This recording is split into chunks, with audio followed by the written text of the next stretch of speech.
आज मैं आपको एक एग्जांपल के थ्रू बहुत सिंपल ट्रिक बताऊंगा कॉन्ग्रुएंसी प्रूफ करने की। तो एक क्वेश्चन के थ्रू इसको समझते हैं। तो हमारे पास एक फिगर है, हमें उसमें क्या दिया हुआ है, जो ओ ए है वो ओ बी के इक्वल है और ओ डी ओ सी के इक्वल है। तो हमें प्रूफ करना है ये ट्रायंगल इस ट्रायंगल का कॉन्ग्रुएंट है और ए डी इस लाइन बी सी के पैरेलल है। तो मैं आपको फटाफट से वो ट्रिक बता देता हूँ। सबसे पहले आप उन दोनों ट्रायंगल्स की कहीं जगह पर रफ फिगर ड्रॉ कर लेना, जैसे मैं यहाँ कर रहा हूँ।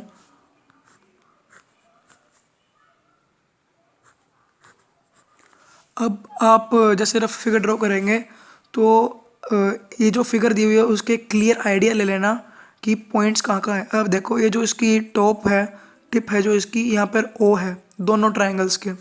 तो दोनों ट्रायंगल्स के टॉप पर ओ होगा। अब ए ओ डी देखते हैं हम। जो ओ के लेफ्ट साइड पे जा रहा है वो ए जा रहा है, तो यहाँ पे ए लिखेंगे और बाकी हमारे पास बचा डी। और अगर हम इस ट्रायंगल की बात करें, ओ हमने लिख लिया है। अगर मैं कॉपी उल्टी कर दूं तो मुझे पता चलेगा कि ओ बी लेफ्ट साइड पे जा रहा है, तो मैं यहाँ पर बी लिख दूंगा और बचा हमारे पास सी। तो अगर हमारा ये ट्रायंगल कॉन्ग्रुएंट है, जो कि है कॉन्ग्रुएंट है, तो इस फिगर के हिसाब से कॉन्ग्रुएंट पार्ट्स इक्वल हो जाएंगे। तो हमें क्या प्रूफ करना है, A O D is equal to B O C. तो सबसे पहले लिख लेंगे in triangle A O D and B O C. अब आप इसमें कुछ मत देखना, इसमें देखना जो है। अब आपको गिवन है ओ बी के इक्वल है, ओ बी के इक्वल है congruent parts of corresponding parts of congruent triangles C P C T. तो मैं ये जो फिगर है ये अगर ये कॉन्ग्रुएंट है दोनों तो तभी काम करेगी जो सी पी सी टी है। तो ओ बी के इक्वल है, इसमें भी ओ बी के इक्वल है, तो ओ बी के इक्वल है। It is given O D O C के इक्वल है, इसमें भी ओ डी ओ सी के इक्वल है, ओ सी के इक्वल है, ये भी हमें गिवन है। अब हमें एक और चीज़ फाइंड करनी है जो हमें क्वेश्चन में कभी भी गिवन में नहीं होगी। तो सबसे पहले आप इस फिगर को देखो। अगर ये दोनों ट्रायंगल्स कॉन्ग्रुएंट हैं तो सी पी सी टी से ये एंगल ये इसके भी इक्वल होगा। और आप फिगर में देखो ये वर्टिकली अपोजिट एंगल्स भी हैं। तो मतलब अब जो हमारा दोनों ट्रायंगल्स हैं वो कॉन्ग्रुएंट प्रूव हो चुके हैं।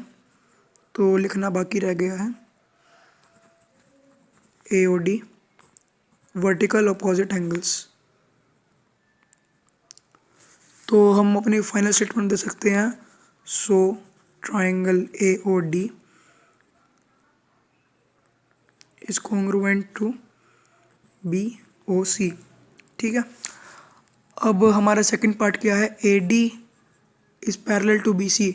अब जो हमने दो फिगर्स बनाई थी ना, यूज़ अब इसका अब आएगा, जो इसका यूज़ होगा वो अब आएगा क्योंकि अब दोनों ट्रायंगल्स कॉन्ग्रुएंट हो चुके हैं।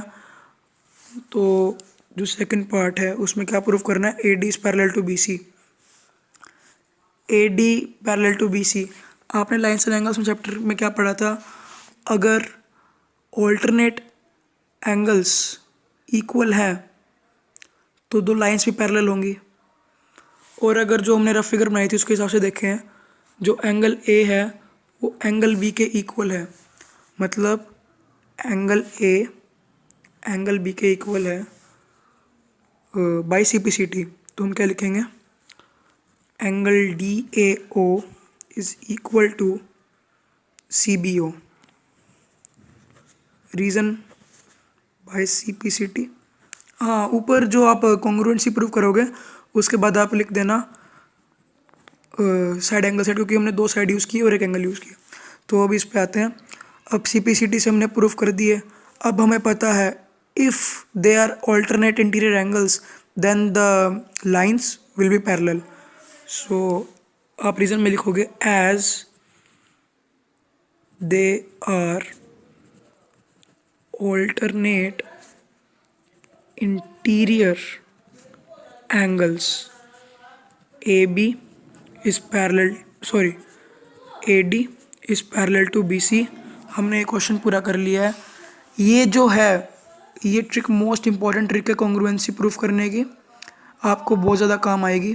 मैंने इसी ट्रिक के लिए ये पूरा क्वेश्चन सोल्व कराया। आप इस ट्रिक से कोई भी कॉन्ग्रुएंसी का क्वेश्चन बिल्कुल आराम से सोल्व कर सकते हैं।